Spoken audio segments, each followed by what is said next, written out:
ધીમા ધીમા ડગલા દેતા આવ્યા અને કીધું મહારાજ થોડાક અઘરા સમાચાર છે. એટલું કીધું તા શિવાજી મહારાજે હામું કીધું સહીબાઈ હયાત નથી રહ્યા તો તન તાના ધ્રુજી ગયા દીવાન ધ્રુજી ગયા તમને કેમ ખબર? તો કે જેદી હું મળવા ગયો હતો ને તેથી એ જે નાટક કરતા હતા ને એ નાટકમાં હું એ છોડાઈ ગયો. આવનારી પેઢી આ બધા પ્રશ્ન પૂછશે એટલે તમે કઈ વાંધો ને તમારે જેને મજા આવે ને જેને ખંભે લઈને ફરવું હોય ફરો. પ્રશ્ન તો આ એક દી આવશે અને ઘણા મને એવું ગણાય છે ને બહુ બહુ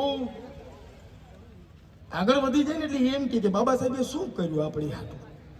એટલે એને 40 ડિગ્રી તાપમાનની અંદર આ એક કુડિયું બંધાય, કમરની અંદર એક હાવણો ટીંગાડી દેવાય અને બજારના ચોકમાં કઢાય અને 2 દી રખડાવાય તો એને ખબર પડે કે બાબા સાહેબે આપણી હાથું શું કરી દીધું છે.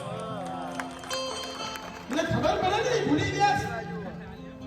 પણ સમયે સમયે મેં કીધું ને દીક્ષિતે એની પંક્તિઓમાં વાત કરી કે સમયે સમયે કોઈ કાને જગાડવા માટે એ સમયે સમયે આવશે. એમાં કોઈ શંકાનું સ્થાન નથી. વાત હું એમ કરતો હતો કે જોજો કેવડી તૈયારી હોય, ક્રાંતિની કેવડી તૈયારી હોય. એક દાખલો આપું હું તમને. શિવાજી મહારાજ એની બિલકુલ બાજુમાં તાનાજી મહારાજ ઉભા છે અને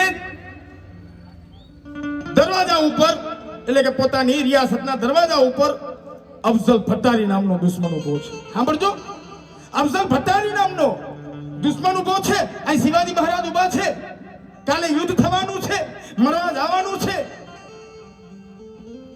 તા શિવાજી મહારાજ એની માતાને સમાચાર મોકલે છે જીજાબાઈને કે હું આવું છું, હું કાલે ત્યાં આવીશ અને પરમથી મારે યુદ્ધે જવાનું છે. સાંભળજો, ઘટના સાંભળજો કેવી તૈયારી જોઈએ.